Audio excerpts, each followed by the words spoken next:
Salut à tous, c'est Sam. On se retrouve aujourd'hui sur l'Undercut TV pour parler des enjeux du Grand Prix d'Émilie-Romagne qui arrive le week-end prochain.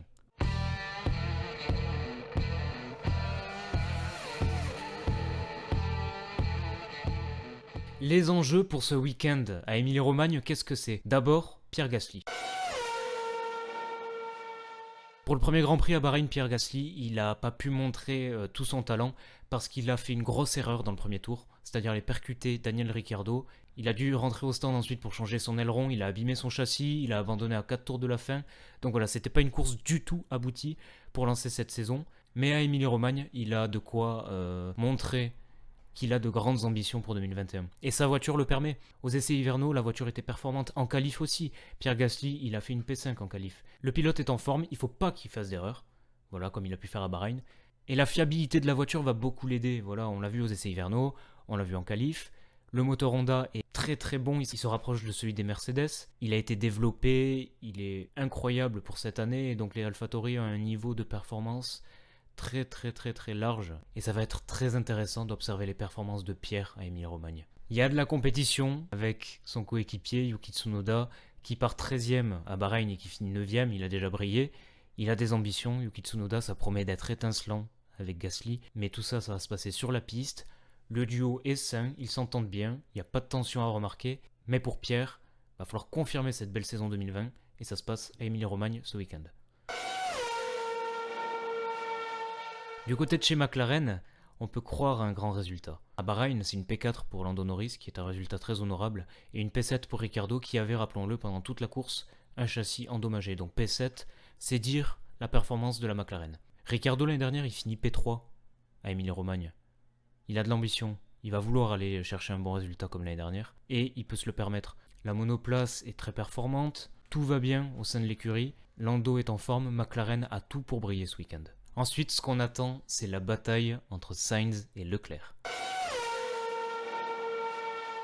L'an dernier à Imola, Leclerc il finit 5ème après s'être élancé 7ème. Sainz, lui, il finit 7ème après s'être élancé 9ème. L'an dernier, je pense que ces pilotes ont plus gagné de places qu'ils n'en ont perdu et ils forment donc un duo très homogène, très complet. Ils n'étaient pas coéquipiers, mais ils ont permis à leur écurie d'aller chercher de très bons résultats. Une 3ème place au classement constructeur pour McLaren. De bons résultats pour Ferrari qui était très difficilement performante l'année dernière. Leclerc a quand même réussi un petit peu à sauver la saison de Ferrari en rapportant quelques bons résultats. Mais là, la monoplace cette année est beaucoup plus performante et ça va leur permettre d'aller chercher de bons résultats, je crois. Il y a vraiment un duel entre les deux pilotes qui se complètent donc. Sainz est ambitieux. Il n'a pas envie de se contenter de la place de second pilote. Il veut aller chercher une victoire. L'ambition de Ferrari cette saison, c'est d'aller chercher une victoire. On va voir comment ça va se passer à Imola, à domicile. Mais il y a de quoi croire à une grande performance de Ferrari. Le choc Hamilton et Verstappen, c'est ce qu'on attend cette saison. Que le petit néerlandais aille titiller le grand anglais. On l'a déjà vu le week-end dernier, Verstappen, il était impressionnant à bord de sa monoplace qui se rapproche vraiment du niveau des Mercedes. Il y a vraiment eu duel, et le vrai concurrent cette année chez Mercedes, ça va pas être Bottas, ça va être Verstappen avec sa Red Bull. L'an dernier, il abandonne sur crevaison, Verstappen à Imola. Là, il veut aller chercher Hamilton, il veut aller chercher une victoire dès le deuxième Grand Prix. Sa monoplace, à Verstappen, elle lui permet d'aller faire de grands résultats, elle est presque plus performante que la Mercedes cette année, et ça, c'est dû à un rake très incliné qui plonge plus sur la piste et qui permet d'aller chercher beaucoup plus d'aérodynamisme. Ça déstabilise moins le train arrière par rapport à ce qu'ont les Mercedes. Et donc ça, c'est très important pour Verstappen pour performer. Il a de quoi performer, il a de quoi titiller Hamilton. Donc c'est sûr qu'à Imola, on va assister une fois de plus à un duel entre les deux pilotes. Et pour finir, le dernier enjeu principal, ça va être pour Aston Martin et Alpine.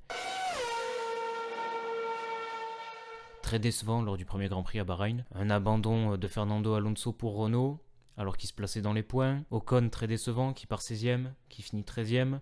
La performance de l'Alpine n'était pas au beau fixe pour ce premier Grand Prix. Ocon, il faut qu'il convainque, il faut qu'il prouve. Ocon doit se mettre au niveau, tout simplement, d'Alonso. L'écurie doit se recentrer sur ses ambitions, Ocon doit se recentrer sur ses ambitions, et donc il faut rebondir impérativement à Imola. Ocon doit se recentrer sur ses ambitions, sur celles de l'écurie doit elle-même se recentrer sur ses propres ambitions, et donc il faut impérativement rebondir à Imola.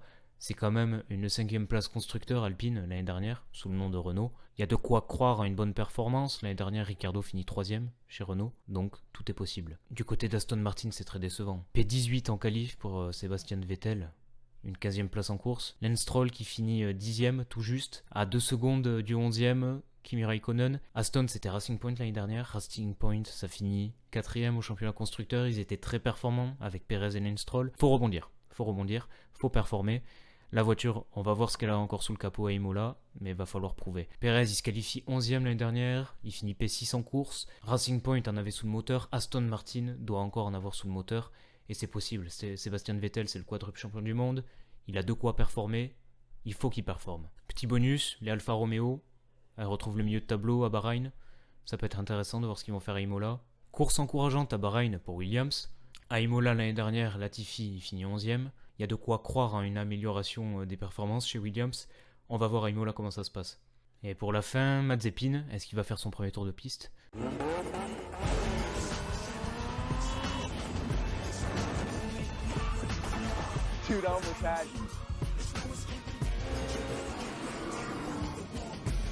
À part la blague, oui, il a le potentiel pour. On va voir s'il peut grappiller des places. Mais il faut croire en ce jeune espoir. Il finit 5ème de F2 l'année dernière. Il a du potentiel. Faut pas le tacler. On va voir ce qu'il va faire à Imola. Sa voiture ne le permettra peut-être pas. Mais il faut qu'il se concentre, qu'il se recentre sur ses objectifs à lui. Et on va voir s'il peut accrocher la fin de peloton.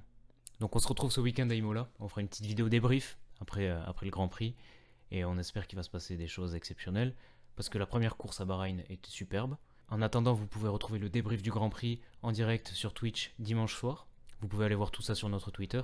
Et pour moi, vous pouvez me retrouver sur Turn One, donc sur le site de rédaction d'articles. Je rédige les articles pour Turn One. Et vous pouvez nous suivre sur Twitter avec toute l'actu F1 qu'on fait. Je vous dis bon Grand Prix ce week-end et on se retrouve bientôt pour le débrief d'Emilie-Romagne. Ciao, ciao, à bientôt.